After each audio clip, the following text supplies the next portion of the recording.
नमस्कार व्यूअर्स, मैं हूं अमीश देवगन और आप देख रहे हैं देश का सबसे लोकप्रिय प्राइम टाइम कार्यक्रम आर पार। क्या घुसपैठियों के नाम पर एक बहुत बड़ा सियासी मोर्चा खुलने वाला है, क्योंकि पहले असम और उसके बाद पश्चिम बंगाल पहुंचकर गृह मंत्री अमित शाह ने खुला ऐलान कर दिया कि मोदी सरकार घुसपैठियों के मुद्दे पर कोई कॉम्प्रोमाइज नहीं करने वाली है, क्योंकि यह मुद्दा सीधा सीधा राष्ट्रीय सुरक्षा से जुड़ा है।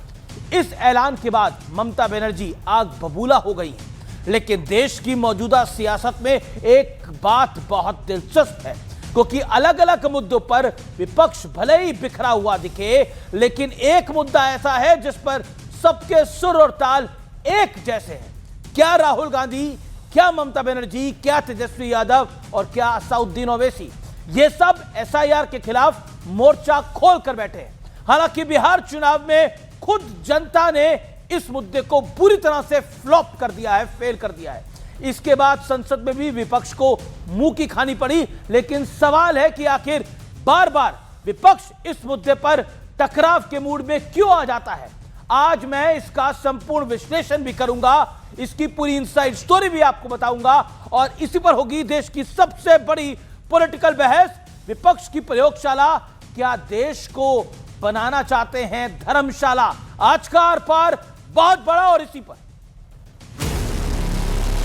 बंगाल की जनता और इसके खिलाफ लामबंद भी हो रही है।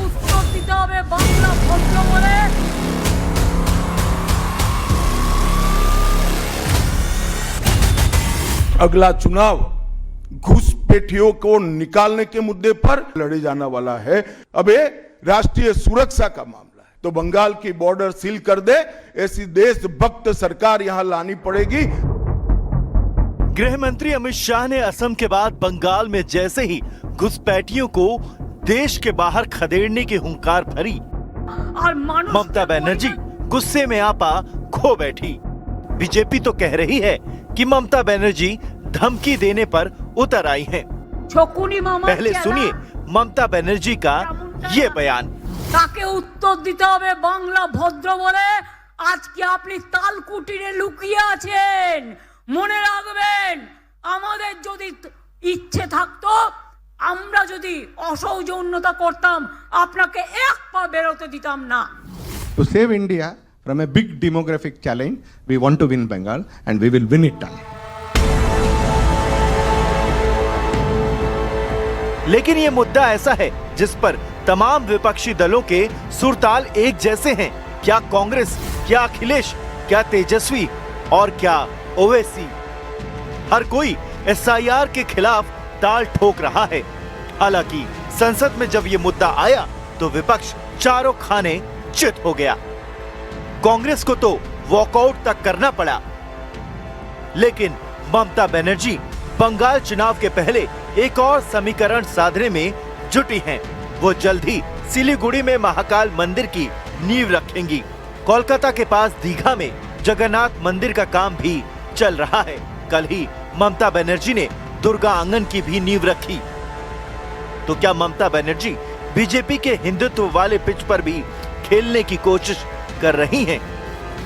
पिछले 14 साल ममता बनर्जी ने सिर्फ और सिर्फ दूधेल गाय वोट बैंक अल्पसंख्यकों के लिए उन्होंने जो कुछ प्रयत्न किया, प्रकल्प किया, अब आपको लग रहा है कि हिंदुओं का वोट भी आपके लिए जरूरी है। 14 साल बाद आपको याद आया। एक बड़ा आंकड़ा यह भी है कि 2016 विधानसभा चुनाव में केवल 3 सीट जीतने वाली बीजेपी हिंदुत्व के मुद्दे पर 2021 में 77 सीटें जीत गई। हालांकि मुस्लिम वोट बैंक मजबूती से ममता बनर्जी के साथ डटा हुआ है। तो सवाल है कि क्या इसी वोट बैंक के नाम पर एसआईआर को लेकर विपक्ष का सियासी खेल चल रहा है? आज इसी पर होगी देश की सबसे बड़ी पॉलिटिकल डिबेट। विपक्ष की प्रयोगशाला, देश धर्मशाला। और अब वक्त है आर पार के सुप्रसिद्ध विश्लेषण का। ये नजर डाल लेते हैं समीकरण, तुष्टिकरण और घुसपैठियों का विश्लेषण।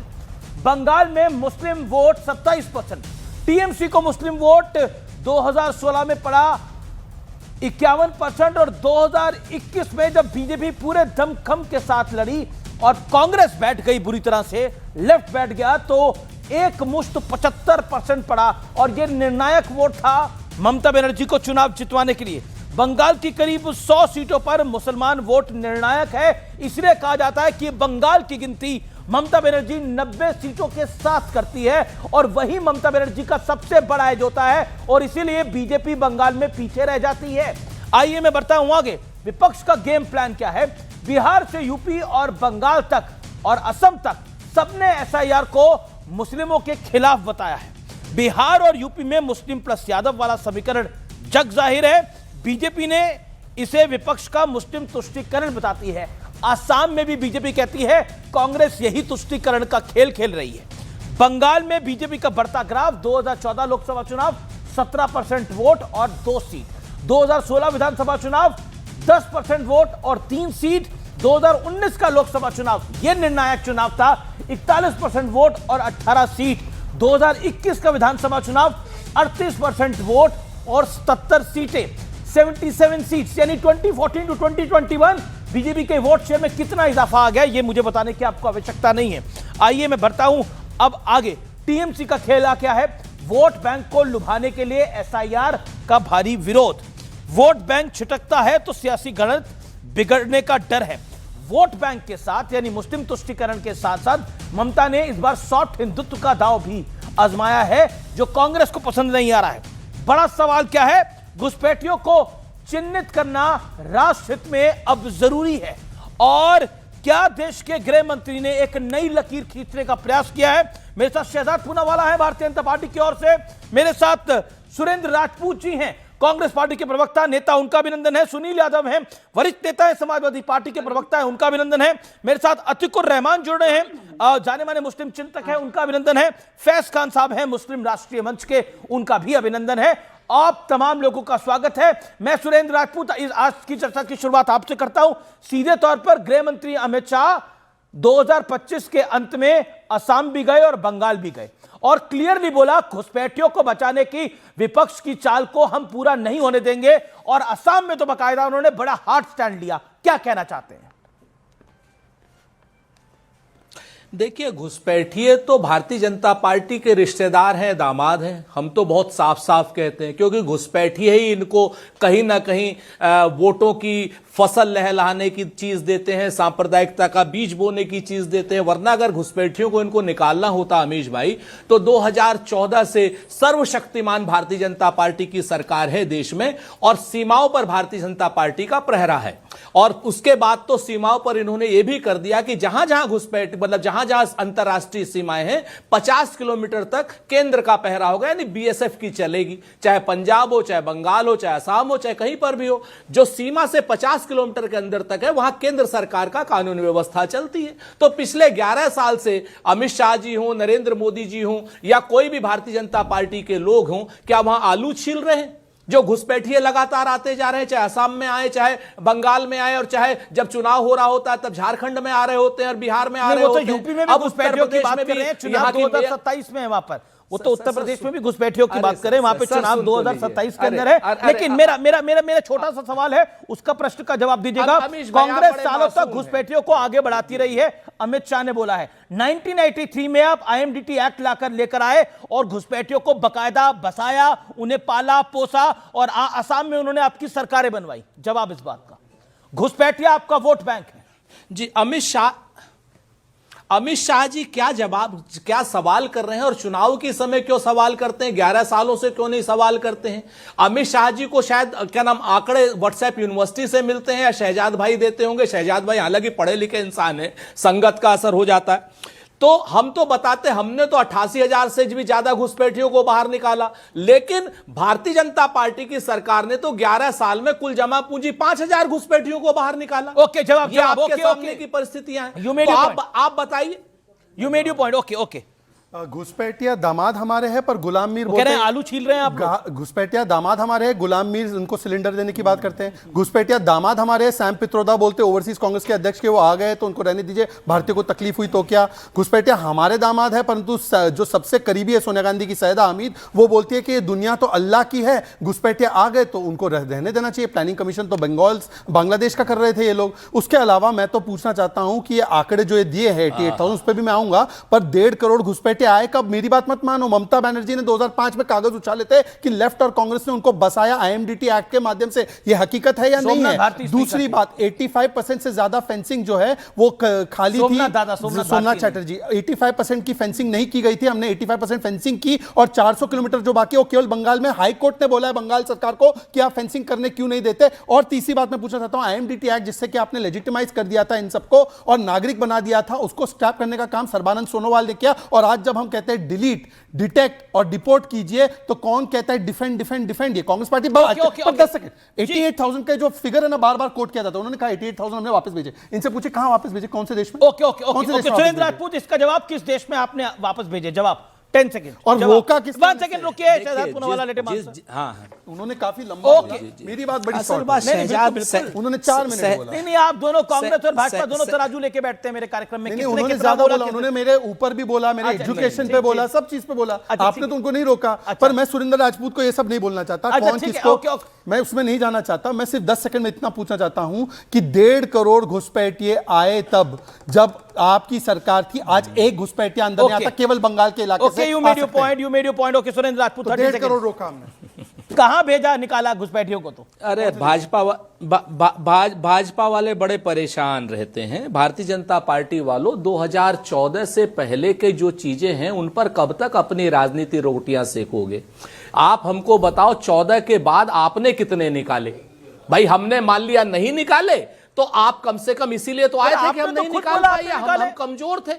लेकिन एक मिनट सर, रुक तो जाइए यार रमेश भाई, आप उनकी तरफ से काहे बैटिंग कर रहे हैं? नहीं, मैं तो 2 मिनट रुकिए ना, शहजाद भाई अपना डिफेंस कर सकते हैं। आपने बोला हमने निकाले, मैंने बोला ना, आपने तो बोला हमने निकाले। अरे बाबा, अरे अमीश बाबू, कितने मासूम लग रहे हो। तुमको जो जालिम कहे वो झूठा है। अरे कम से कम 2 मिनट यार, हम आपकी इतनी तारीफ करते हैं।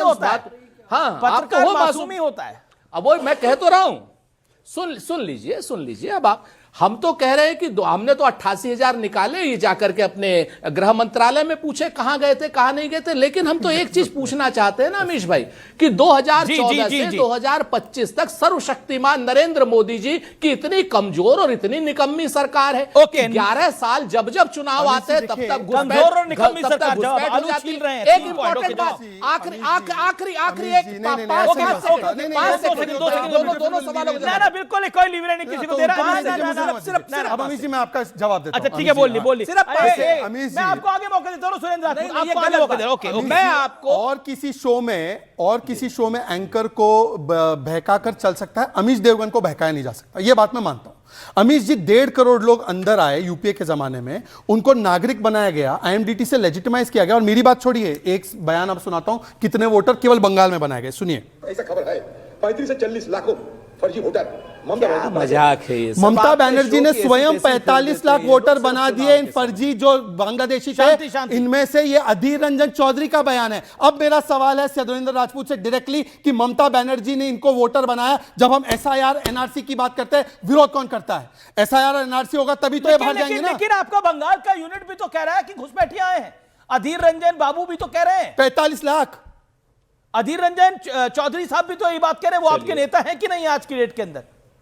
डाउट है। मैं नहीं, हमारे नेता थे, हैं और रहेंगे अधीर रंजन दा, उसकी आप चिंता छोड़िए। शरणार्थियों को और घुसपैठियों को अंतर करना सीखिए, नंबर 1। और नंबर 2, हम तो कहते हैं जो घुसपैठी अवैध रूप से हैं, भारतीय जनता पार्टी की सरकार 11 साल से है, पूरे देश में एक्ट लगा हुआ है कि 50 किलोमीटर की सीमा तक कोई नहीं आ सकता। तो आप ये बता दीजिए, उत्तर प्रदेश में हमारी जो सर्वशक्तिमान यहां की मेयर हैं खरकवाल साहिबा सुषमा जी, वो कह रहे हैं लाखों घुसपैठी लखनऊ में है, तो भैया अमित शाह इस्तीफा दे दे। हम तो कहते हैं जितने घुसपैठिए हैं यहां पर आज की डेट में उनको निकालो। आप क्या होता है कि पूरी ड्राइव चलाते हो, 1 करोड़ लोगों के बीच में काम करते हो, एक घुसपैठिया निकाल पाते हो।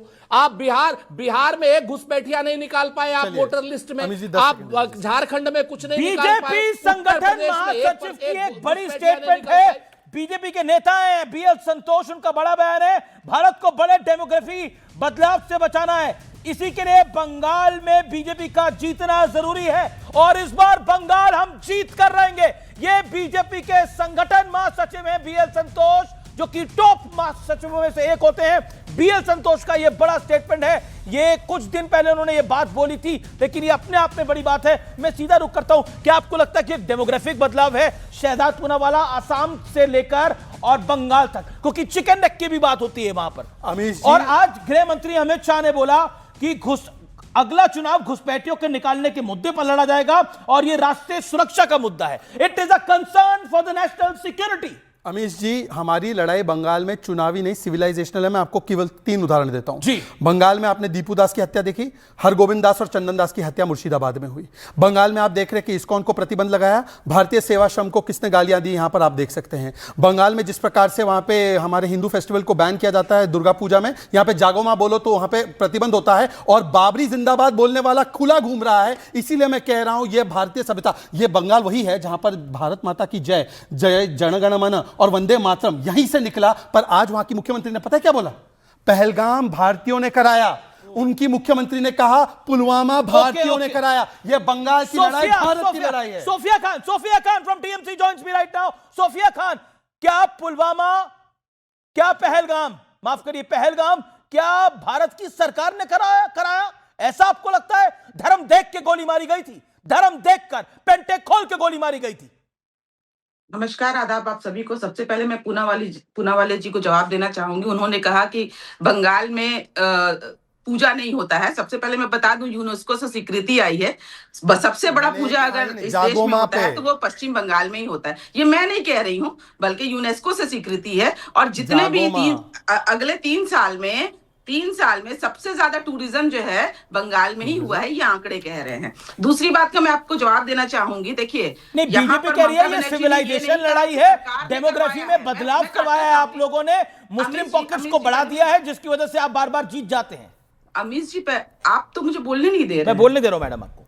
आपने मुझसे जो सवाल किया मैं उसकी जवाब दे रही हूँ। ममता बनर्जी ने ये नहीं कहा है कि सरकार ने करवाया है। जब ममता बनर्जी के ऊपर आप लोगों ने लांछन लगाया कि यहाँ पर जितने भी घुसपैठिए हैं वो बंगाल से आ रहे हैं, तो उन्होंने सीधे सीधे ये प्रश्न किया कि पहलगाम में कहां से आए भाई? दिल्ली में जो विस्फोट हुआ वो कहां से आए? जो पुलवामा में अटैक हुआ था 2019 में, वो घुसपैठिए कहां से आए? सब क्या बंगाल से आ रहे हैं? और अगर पूरे देश में बंगाल से घुसपैठिए आ रहे हैं, अभी पूनावाले जी ने कहा कि 70-80% उन्होंने फेंसिंग करवा दिया है, तो 20% फेंसिंग के लिए ममता बनर्जी ने रुकावट डाल दी। ये तो सोचने की बात है।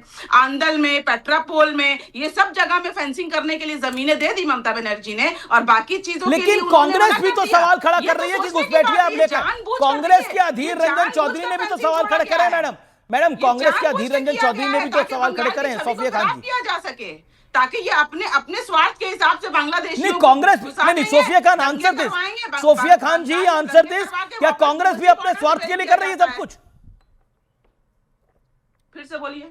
मैं कह रहा हूं कांग्रेस भी तो कह रही है घुसपैठिए हैं, अधीर रंजन चौधरी ने भी तो बोला घुसपैठिए हैं, कांग्रेस भी अपने स्वार्थ के लिए कर रही है। अधीर रंजन चौधरी तो 0 पे आ गए ना, उनको तो जनता ने नकार दिया। और कांग्रेस बंगाल में 0 है, इसलिए कांग्रेस को हम लोग कंसीडर नहीं करते। यहाँ कांग्रेस को कंसीडर नहीं करते आप लोग। टीएमसी की सरकार यहाँ पर चौथी बार टीएमसी की सरकार बनने वाली है। ममता बनर्जी को बहुमत के साथ जो है लोग हिंदू और आप 0 है। सुरेंद्र राजपूत आप 0 है जी वहां पर। एक सेकंड, सुरेंद्र राजपूत आप 0 है, आपको कंसीडर ही नहीं कर रहे। वो कह रहे बीजेपी है, आपको कंसीडर नहीं करते। Okay, let him answer. Okay madam, गाने वाले रविन्द्रनाथ टैगोर को कहा गया कि ये ओके मैडम अब 0 जिनको बोला उनको जवाब तो देने का मौका दो। 10 सेकंड। अरे मैडम रुकिए तो सही आप। ओके आप 0 हैं सुरेंद्र राजपूत।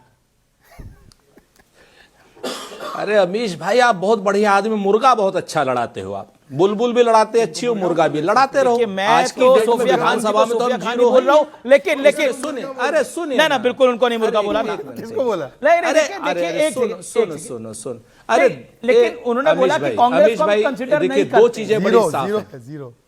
हाँ, न करे ऐसा है, टीएमसी अगर नहीं कंसीडर करती है तो ये उनका विशेषाधिकार है। लोकतंत्र में कौन किसको कंसीडर करता है, भारतीय जनता पार्टी भी कहती है हम कांग्रेस मुक्त भारत चाहते हैं, तो ये तो दोनों ही क्या नाम, अगर ऐसी बात करते हैं तो करने दीजिए, हमें नहीं, हम तो जनता के बीच में जाएंगे। हम नल के साथ, नील के साथ, कोल के साथ, भील के साथ, पिछड़े के साथ, अगड़े के साथ, महिला के साथ, पुरुष के साथ हम काम करेंगे। विधानसभा में आज हमारी उपस्थिति शून्य है, कल की डेट में हम सरकार में बना सकते हैं। आप पिछली बार फुरफुरा शरीफ के साथ गए थे, फुरफुरा शरीफ के गद्दी नशीन के साथ गए थे। अगर गए थे तो आपके पेट में क्या दर्द, क्यों दर्द हो रहा है भाई? नहीं मेरे पेट में क्यों दर्द होगा, मैं बता रहा हूं। आपको क्या परेशानी के साथ, पिछड़े के साथ, आप हमको बताओ, क्या फुरफुरा शरीफ, क्या नहीं क्या शहजाद पूनावाला ये कहना चाहते हैं, क्या शहजाद पूनावाला और रमेश देवगन ये कहना चाहते हैं? बाबरी मस्जिद पर भी टप्पणी नहीं, क्या शहजाद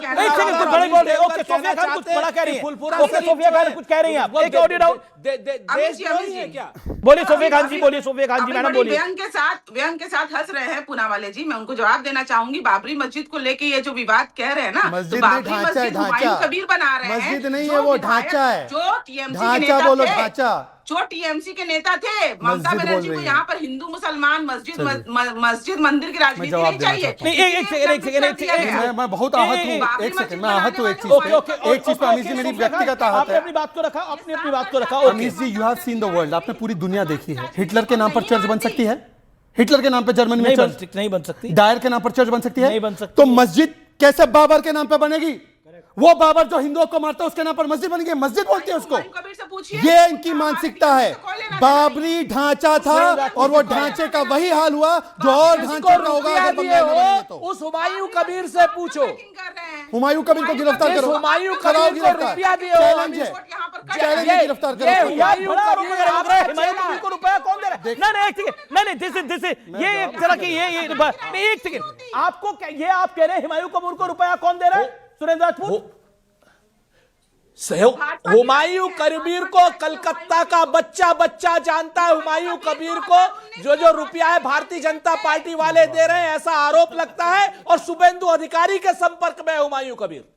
ये देखिए, ये बिल्कुल, लेकिन वो तो आपकी पार्टी में भी रहा है, वो तो उसका बैकग्राउंड टीएमसी और कांग्रेस वाला है। एक सेकंड, इसका जवाब देना चाहता हूँ प्लीज, मैं रिक्वेस्ट बताया ना, बिकाऊ है, बिकाऊ है, बिकाऊ है, ओके, बिकाऊ है, बिकाऊ है। भारतीय जनता पार्टी के मेरी बारी है, हुमायूं बिका हुआ है, मेरी बाबर के नाम पर मस्जिद बनाने वाला बिका हुआ है। ओके ओके, कौन कौन बिका हुआ है? उन्होंने बोला कि हमने हुमायूं को बाबरी बनाने के लिए हमने पैसे दिए हैं, तो पश्चिम बंगाल की सरकार को क्या रोक रहा है कि हुमायूं को भाई देखिए, जागो मां बोलते हैं तो वो महिला को प्रताड़ित किया जाता है, पर ये बाबरी रोल रहा है, इसको अरेस्ट नहीं किया। और मैं नहीं कह रहा, Adhir Ranjan da, why is Mamata silent on Humayun?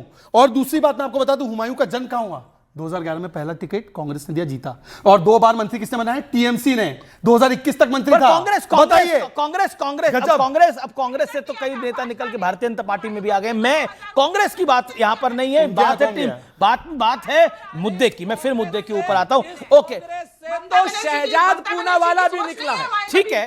अरे हेडगेवार जी भी कांग्रेस से ही थे, और आरएसएस पैदा हेडगेवार जी के मेहनत से हुआ, तो आरएसएस के संस्थापक भी कांग्रेस से ही थे दोस्त।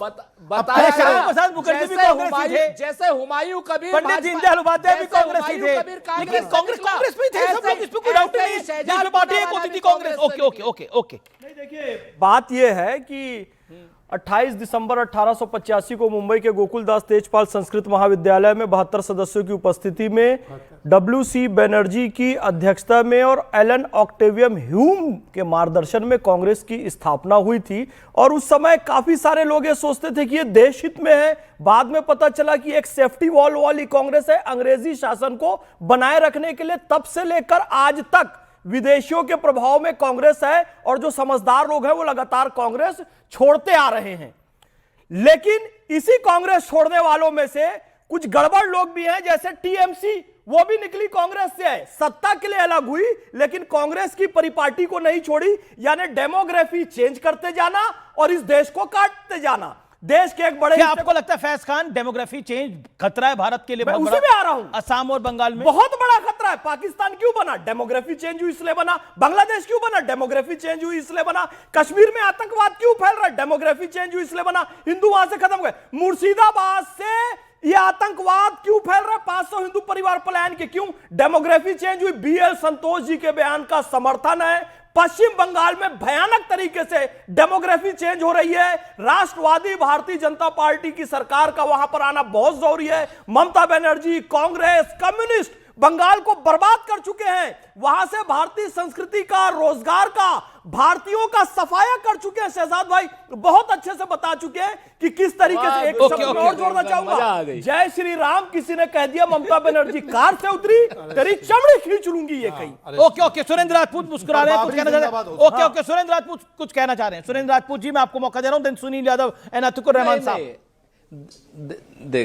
देखिए, मुस्लिम मंच वाले जो कहेंगे भारतीय जनता पार्टी वाले जितनी चाबी भर के भेजते हैं उतना बोलते हैं, उसमें कौन सी बहुत बड़ी बात है? मुस्लिम मंच वालों को तो थोड़ा कम बोले, कुछ और ज्यादा बोलना चाहिए। आज शायर ये तमाशा देख कर हैरान है। वो गुड़िया कौन है जो सब में चाबी भर भर के भेज रही है?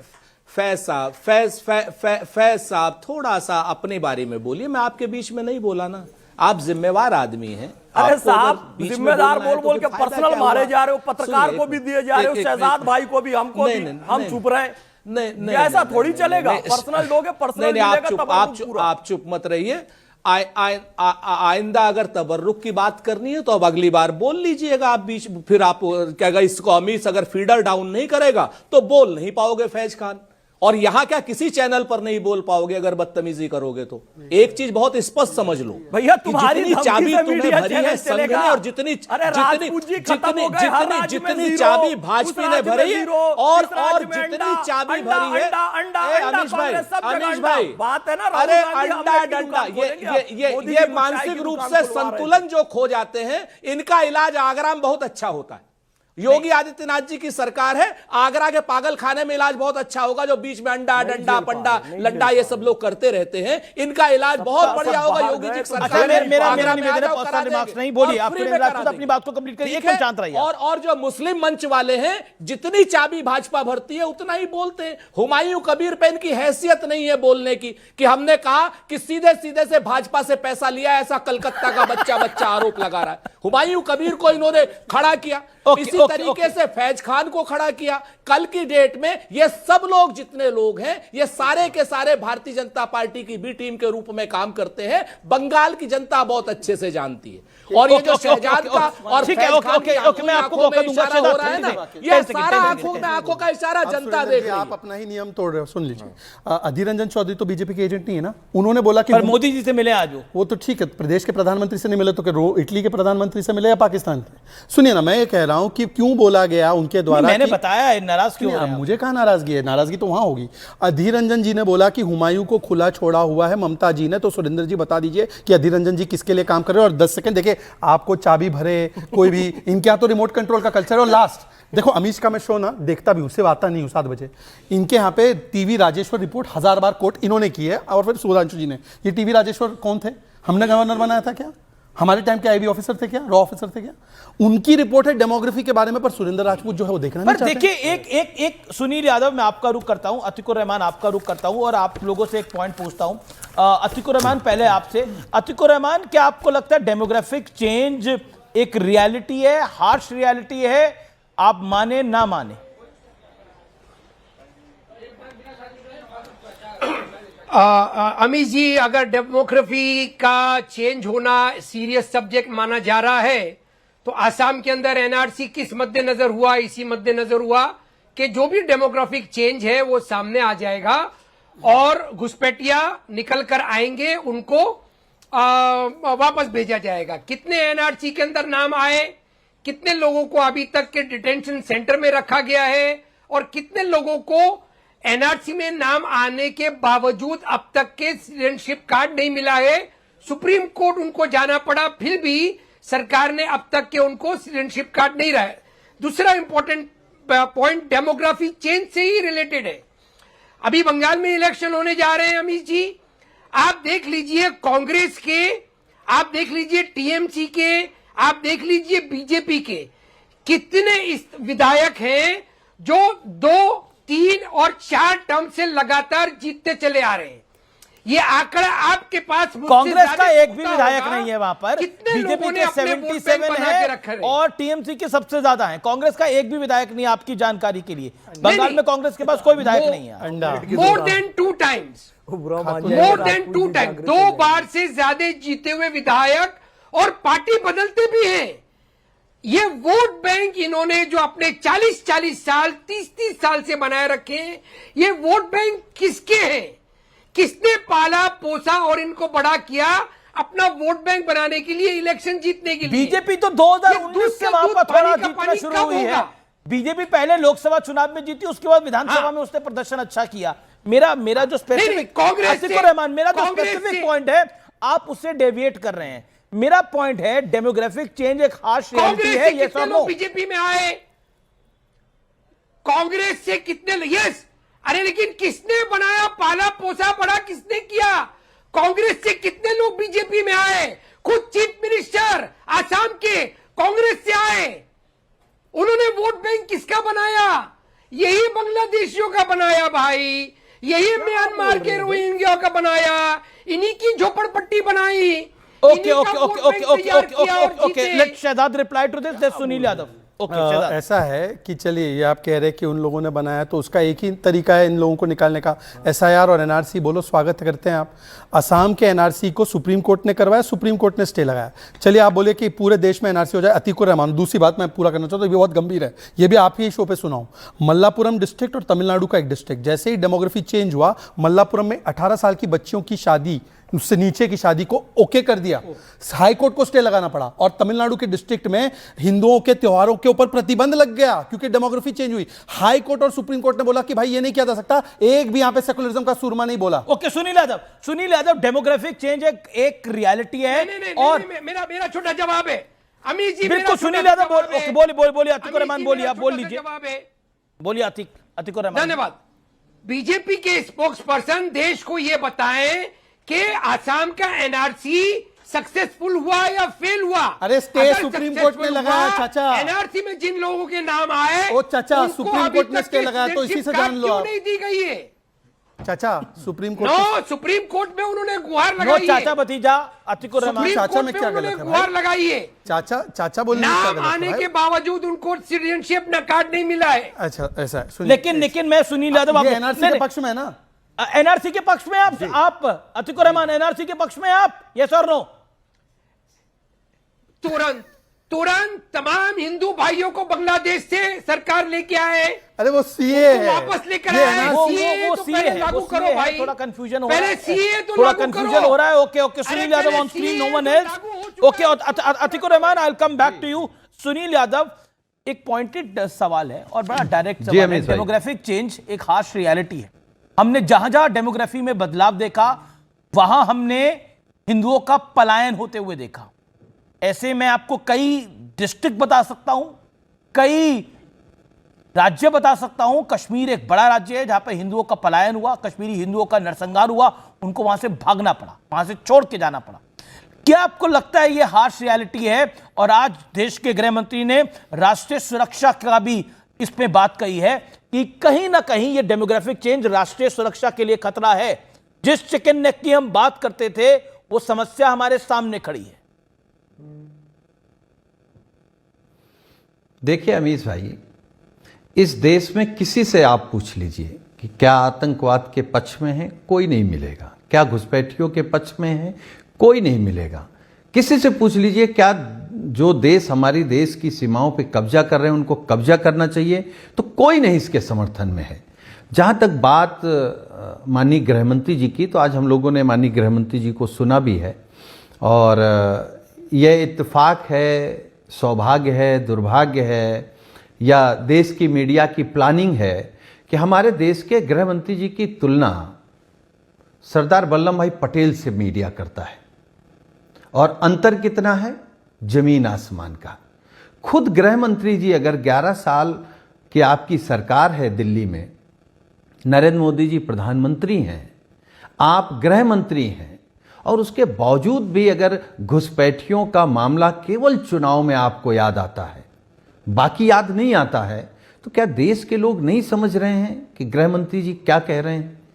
क्या देश नहीं जानना चाहता है कि पुलवामा की घटना के दोषियों का क्या हुआ? क्या देश नहीं जानना चाहता पहलगांव के आरोपियों का क्या हुआ? मैं आ रहा हूं, मैं आ रहा हूं, मैं आ रहा हूं।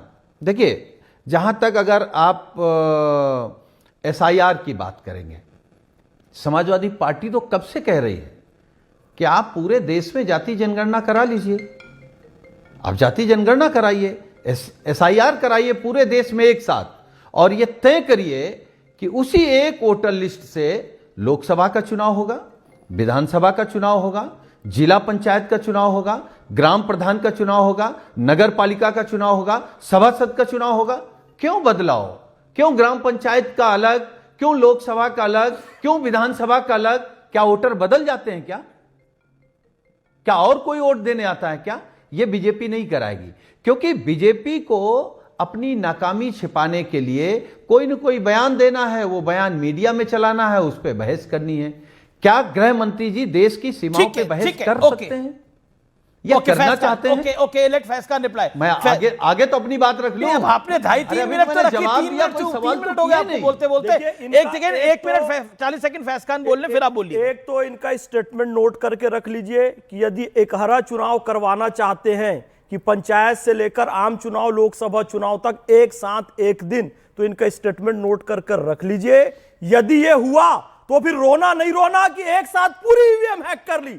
फिर कहता हूं, देश की सरकार, प्रधानमंत्री नरेंद्र मोदी जी, भारतीय जनता पार्टी देश के लोगों के दिलों को चुराती है, ईवीएम को नहीं चुराती है। पहली बात ये। और फिर से कितने पकड़े गए, कितने डिटेंशन सेंटर में डाले गए, कितने डिपोर्ट किए गए, यह प्रश्न बार बार आ रहा है। अभी जब कार्रवाई एक्टिवली चालू होगी, मुसलमान का रोना मत रोना, मुसलमानों पर जुल्म हो रहा है। मैं इस देश का मुसलमान हूं, शहजाद पूनावाला भाई इस देश के मुसलमान है। हमें पता है रोहिंग्या घुसपैठिया अलग है और भारत देश का मुसलमान अलग है। रविन्द्रनाथ टैगोर वाला बंगाली अलग है, बांग्लादेश का बंगाली अलग है। हमको विदेशियों को भगाना है, इस देश के मुसलमानों या Bengali. Okay, Sunil Yadav, reply to this. Okay, 30 second, Sunil Yadav, reply to this, then फैसकान वंस अगेन। ओके, देखिए, उन्होंने कहा हमारा बयान रिकॉर्ड करके रख लें। हम तो फिर कह रहे हैं कि एक वोटर लिस्ट बनाओ, लोकसभा का जब चुनाव आए उसी से कराओ, विधानसभा का आए उसी से कराओ, नगर पंचायत का आए उसी से कराओ, ग्राम सभा का आए उसी से कराओ। देख घुसपैठिए, मैं तो पहले मैंने शुरुआत ही यही की कि इस देश में किसी से आप पूछ लीजिए, मत पॉलिटिकल पार्टियां पूछिए, तो मत ज्ञानी पुरुषों से पूछिए, नाराज क्यों हैं आप? जिससे भी पूछेंगे कोई सुन लीजिए। फैसकान कह रहे हैं, फिर आप रोते हैं, रोना रोते हैं आप लोग। समाजवादी पार्टी, अरे हम नहीं रोते हैं, हम क्यों रोएंगे? लेकिन हम रोते तब हैं, सवाल जब खड़ा करते हैं, जब करते नाम हमारा आता है, गोहत्या वो करते नाम हमारा होता है, आपका एमवाई का खेल है ना, जाते नाम हमारा आता है। आपका एमवाई का खेल है ना, इसीलिए परेशान हो जाते हैं आप। ये बीजेपी का ये आपने पॉइंट की बात। अच्छा, अमीश भाई, अगर हमारा एमवाई का खेल है तो आज पूरे देश के सामने बताइए बीजेपी का मूल वोट क्या है, उसको क्या बोलेंगे आप? 140 करोड़ हिंदुस्तानी है, और क्या है? सबका साथ, सबका विकास, सबका विश्वास, रखे अभी 140 करोड़ पूरा अभी भारत मोदी हारते बच्चे हैं। का हम भारत हम अमीश भाई से पूछ रहे हैं, एक संपूर्ण प्रभुत्व, समाजवादी, निरपेक्ष लोकतंत्र, आपका जवाब देने नहीं आए, संविधान को अधिनियम अंगीकृत और आत्मार्पित करते हैं। हम भारत के लोग मुझसे पूछ रहे हैं, एक सेकंड शांत हो जाइए, शांत हो जाइए। आपने बोला नहीं, मैं कोट कर रहा हूं स्वर्गीय मुलायम सिंह यादव को बिठा देते हैं, वही कहते थे माई माई माई, उनका माए यही था, मुस्लिम प्लस यादव। मैं लालू यादव जी को कोट कर रहा हूं, माए बिहार का माए लालू यादव के पास और यूपी का माए स्वर्गीय मुलायम सिंह यादव जी, यही था। और मैं मुलायम सिंह यादव को बकायदा इंटरव्यू कर चुका हूं, इसलिए मैं ये बात बोल रहा हूं। उनको सुन चुका हूं उनके भाषणों में, माए इकट्ठा होगा, उनका भाषण होता था माए जब इकट्ठा होगा क्या है तो बाकी माए माए करेगा। देखिए अमीश भाई, आपकी भी एक प्रॉब्लम है बीजेपी की तरह, जो क्षेत्रीय दल हैं उनके बड़े नेताओं को आप क्षेत्रीय नेता बताते हैं। बिल्कुल नहीं, और जो बिल्कुल नहीं बीजेपी है, मैं मानता हूं उनके मुलायम सिंह मोहल्ले यादव वाले- इस देश के उनके बड़े नेता थे। मोहल्ले वाले मैं भी बिल्कुल उनको कार्यकर्ताओं क्षेत्रीय को नेता नहीं राष्ट्रीय बोलता, नेता बताते और मैं इसको आधिकारिक रूप से कोट करता भाई, हूं। सुन मुलायम सिंह लीजिए। यादव देश के बड़े नेता थे, धरती पुत्र थे मुलायम सिंह यादव। मुलायम सिंह यादव अच्छा, जैसा मैं ये कह रहा नेता हूं कि इस अगर- देश में अभी पैदा नहीं हुआ है। मुलायम सिंह यादव खाटी नेता थे और देश के नेता थे, बिल्कुल। मैंने कभी नहीं बोला मुलायम सिंह यादव क्षेत्रीय नेता थे, लेकिन मैं बोलता हूं यूपी कमाए सपा का और बिहार कमाई राजद का है, तो ये भाजपा फैक्ट है। किसकी पार्टी है? हम कह रहे हैं समाजवादी पार्टी यादव मुसलमान की पार्टी है, तो भाजपा किसकी पार्टी है? बीजेपी ने कभी बोला? ब्राह्मण और बनिया अटल बिहारी वाजपेयी, लाल कृष्ण आडवाणी, क्या बात श्यामा करते प्रसाद हैं? मुखर्जी ने कभी बोला कि हम फलाने लोगों की पार्टी हैं? क्या अगर बात बोला तो करते बताइए, हैं? बोला उन्होंने तो बताइए। तो हमने आप बोला? मुझे बताइए। समाजवादी पार्टी ने कभी कहा कि हम इसकी पार्टी हैं? अरे माई माई तो कहते रहे, किसी का बयान मुसलमानों के दिखा लिए कुछ दीजिए। भी कर देंगे कहते रहे, क्या यादवों के लिए बात कुछ कर भी रहे कर देंगे कहते रहे। अच्छा, भाई तो किसी पीडीए कह रहे भारतीय हैं, तो जनता पीडीए तो पार्टी नहीं बोल के रहे हैं नेता आप? विचारक ने आप श्यामा पीडीए प्रसाद कह रहे हैं, तो मुखर्जी पीडीए से तो नहीं लेकर बोल रहे आज हैं। तक श्री नरेंद्र क्योंकि आप मोदी जानते जी हैं तक पीडीए ने किसी मोदी ने जी एक को समुदाय घुटने पे ला दिया, विशेष की बात पीडीए नहीं ने की, अमित शाह को बोलते घुटने हैं पे ला कि दिया। मैं एक एक करके एक बीजेपी के अध्यक्ष कोट करता हूं। 1 सेकेंड। क्या अटल बिहारी वाजपेयी ने बोला? क्या लाल कृष्ण आडवाणी ने बोला? क्या डॉक्टर मुरली मनोहर जोशी ने बोला? क्या कुशाभाऊ ठाकरे ने बोला? क्या जन कृष्णामूर्ति ने बोला? क्या वेंकैया नायडू ने बोला? क्या नितिन गडकरी ने बोला? क्या राजनाथ सिंह ने बोला अपने दोनों कार्यकाल के अंदर? अब मैं आगे बढ़ता हूं। क्या गृह मंत्री अमित शाह ने बोला? क्या जगत प्रकाश नड्डा ने बोला, जो आज बीजेपी के दोबारा कार्यकारी अध्यक्ष बने हैं? नितिन नवीन ने बोला? आप मुझे एक नाम तो बताइए भारतीय जनता पार्टी के फलाने बड़े नेता ने यह बात बोला हो। चलिए मैं दूसरी पंक्ति के नेता कोट करता हूं, रुकिए 1 सेकेंड। क्या प्रमोद महाजन ने बोला? क्या अरुण जेटली ने बोला? क्या सुषमा स्वराज ने बोला? क्या अनंत कुमार ने बोला? आप क्या जेपी माथुर ने बोला? एक नेता तो कोट करिए मुझे, मैं तो बार बार बोल रहा हूं, एक तो कोट करिए। अच्छा, मैं बोल रहा हूं, आरएसएस इस देश में सिर्फ ब्राह्मणों का संगठन है। ये आपका विचार है? और ब्राह्मणों की पार्टी है। भाई शाखा में जाता हूं, कुछ भी अच्छा, ब्राह्मणों वाह। का संगठन। शांति शांति। नहीं सुनना पड़ेगा ना। देखिए वो भी वो है, उसके अरे वो शराब की बारी चलते है। रहे, चिढ़ते रहे, कूदते रहे, अरे भाई 100 साल बोलने पूरे हो देंगे गए, तब तो RSS की क्या सुनेंगे। करोगे? इनके पूर्वज चले गए, आरएसएस को खत्म करेंगे, आरएसएस खत्म नहीं यदि खत्म हो जाएंगे, आरएसएस खत्म नहीं होगी। सुनील यादव बोलिए प्लीज बोलिए आप। उसके बाद प्लीज हद है भाई। लेकिन महात्मा गांधी ने देखिए, अमीश भाई, संघ के बारे में क्या बोला उसको भी याद करना चाहिए। ओके प्लीज मुझे माफ। देखिए हम महात्मा गांधी से शुरू कर रहे हैं। अमर सिंह जी ने महात्मा अपनी गांधी सारी को संपत्ति मानने किसको वाले दान कुछ की? लोग हैं। एसपी अरे के प्रवक्ता साहब, अरे अमर रुक सिंह जी ने 15 करोड़ की संपत्ति किसको दान की? बता सकते हैं? आजमगढ़ में जो जहां का होता वहीं दान कर जाता। मैंने किस संगठन को दान की? अमर सिंह के बारे में क्या बोल रहे हैं भाई? सेवा भारती को दान की, जहां का आरएसएस को होता दान वहीं दान की। कर जाता उनको है। पता अब रुक था जाइए। आप लोगों के अरे पास भाई, छोड़ के नहीं, जाएंगे देखो, तो काम गली नहीं मोहल्ले चलेगा। के कहां के लोगों को उठा ठाकुर लाते अमर हैं सिंह। अमीश भाई आप? अमर सिंह कहां के लोगों को उठा के लेके आते? कहां अरे के आपकी लोगों को पार्टी उठा के बड़े नेता है भैया अमर सिंह। महासचिव अपनी है। 15 करोड़ की पैतृक हम आपको संपत्ति कह रहे हैं। सेवा अमर भारती को अमर दान सिंह करके आपकी गए पार्टी के हैं। एक आपको कह सेकंड रहे एक हैं सेकंड। महाराज। अमर सिंह अब इस दुनिया में नहीं है और ठाकुर अमर सिंह अब समाजवादी पार्टी के बड़े नेता उनको रहे पता हैं। नहीं है कुछ। नहीं बिल्कुल पता है, बिल्कुल। सुनील यादव जानते हैं अमर सिंह को, ऐसी बात नहीं है। वो भी बड़े नेता, वो भी अपनी पार्टी के बड़े नेता मैं भी है। रुका हूं। ओके, बिल्कुल आप रुके हुए और आपका इत्मीनान को मैं सब्र का फल मीठा होगा नहीं आपके पूछ रहा था मैं। सुन लीजिए आप क्यों सुरेंद्र राजपूत के लिए सब्र का फल मीठा होगा। ओके बोलिए सुनील यादव। सवाल ये देखिए, आपने गांधी जी की बात कही, आपने गांधी जी की बात कही। मैं फिर कह रहा हूं, इस देश में कुछ राष्ट्रवादी ऐसे भी हैं, अपने आप को तथाकथित राष्ट्रवादी कहने वाले, जो गांधी को नहीं गोडसे को मानते हैं। कुछ हिंदू भी अपने को ऐसे हैं जो गांधी वाले हिंदू नहीं, गोडसे वाले हिंदू हैं। तो अगर एक पीढ़ी नहीं, हमारी 10 पीढ़ियां लग गई, तब भी हम गोडसे की विचारधारा का विरोध करते रहेंगे। गांधी के हत्यारे और देश के पहले आतंकी का हम विरोध करते रहेंगे। गांधी के हिंदू जो चिल्लाना वो चिल्ला वर्सेस गोडसे के Hindu. Okay, you made your point. Okay, इससे पहले जो चर्चा हो रही थी एमवाई माई फैक्टर की, कांग्रेस ने ओपनली बोला खाम गुजरात में, अहिंदा आज बोलते हैं कर्नाटका में, अजगर नाम का कोalition बनाया, ये उन्होंने बोला है पूरे देश भर में। और एमवाई फैक्टर की माए हमारा बाप है, हम तो कहते हैं माए बाप हमारा जनता है। ये हम दोनों में अंतर है सुनील जी। दूसरी बात, मुलायम सिंह यादव जी पर गुजरात में होता था। हाँ बिल्कुल, वही तो माधव सिंह और वो सोलंकी किसने के किया था? ओपनली बोला था। अहिंदा आज कौन बोल रहा है? सिद्धरमैया जी।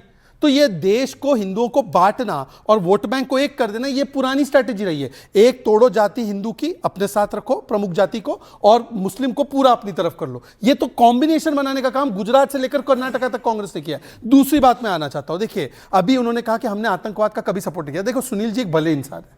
सुनील जी 2012 में कौन आतंकियों को रिलीज कर रहा था तो हाईकोर्ट ने स्टे डाला? किसने सिमी के कन्विक्शन पे बोला है मासूमों का झुंड है? किसने बोला कि भाई बाटला हाउस में जो हुआ बहुत बुरा हुआ और रोने लगे? अच्छा, तीसरी बात पे आते हैं। अभी उन्होंने बोला गांधी और गोडसे का मंदिर बनाने वाला बाबूलाल चौरसिया कांग्रेस में है, पर गांधी जी के जो प्रमुख विचार थे, कांग्रेस बंद करो ना। गांधी जी के प्रमुख विचार थे गौ सेवा करो, हम तो करते हैं। एक विचार आपने पकड़ रखा है, कांग्रेस को बंद करो। अरे कांग्रेस को बंद करो, राहुल गांधी ने पकड़ रखा है। राहुल गांधी जीरो, इसलिए तो सब जगह बंगाल में जीरो, पूरी भाजपा लेकर नॉर्थ ईस्ट में जीरो। कांग्रेस को बंद कराने के लिए वहां टीएमसी घूम रही है, वहां आम आदमी पार्टी घूम रही है, वहां शिवसेना उबाटा घूम रही है कांग्रेस को बंद करने के लिए। लेकिन 75 साल से कांग्रेस बंद नहीं हो रही है आप लोगों से। अभी जी आपने बोला फल मीठा होगा, फल मीठा। गांधी जी का, सुरेंद्र राजपूत जी को भी मीठा फल चाहिए। 10 सेकंड उनके बाद वही बोले, मैं माफी चाहता हूँ। गांधी जी के आखिरी शब्द है हे राम, उनकी श्रद्धांजलि जगह पर लगता है हे राम। और राम को काल्पनिक किसने बोला? राम जी को काल्पनिक कौन बोला? राम जी मुसलमान थे, किसने बोला? वो खातून है, खातून जी के मदन मित्रा ने, प्रवक्ता ने बोला कि राम जी मुसलमान थे। सुरेंद्र राजपूत, आप तो ठाकुर, चलो आप तो प्रभु श्री राम के ही वंशज है, बताइए राम जी मुसलमान थे क्या? ओके, कोई इस बात से एग्री नहीं करेगा। ओके, कोई इस बात से, सोफिया खान, क्या राम जी मुसलमान थे? ये मदन मित्रा ने बोला, आप सहमत हैं इस बात से?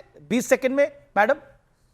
मदन मित्रा के अपने विचार थे, मैं उसमें कुछ टिप्पणी नहीं कहना चाहूंगी। उनके पास कोई टीएमसी का Sofia ji with all due respect, Sofia Khan ji with all due respect madam, do you think Bhagwan Ram was मुसलमान? पुणे वाले को एक वीडियो चलाना चाहूंगी प्लीज। इस्लाम कब आया? हिंदू धर्म कब आया? शुभेंदु अधिकारी ने क्या कहा है मुसलमानों के लिए, सुन लीजिए। मैं उसके बारे बोलूंगा, पर पहले राम जी पे तो बोलो। सुन लीजिए, सुनील यादव से पूछ लो आप। सुनील यादव इसको, देखिए मैं कह रहा हूँ ये सब पार्टियों के पाप आप कांग्रेस पर नहीं डाल सकते। ओके, नहीं सब, लेकिन कांग्रेस को मैं मानता हूं, क्योंकि देखिए नया साल आने वाला है। सुरेंद्र राजपूत, ये जो आपके घटक दल है और जो आपके कुछ नेता हैं, ये आप लोगों को फंसा देते हैं। आप लोग फंसना नहीं चाहते, लेकिन ये आपको फंसा देते हैं। अब बताइए।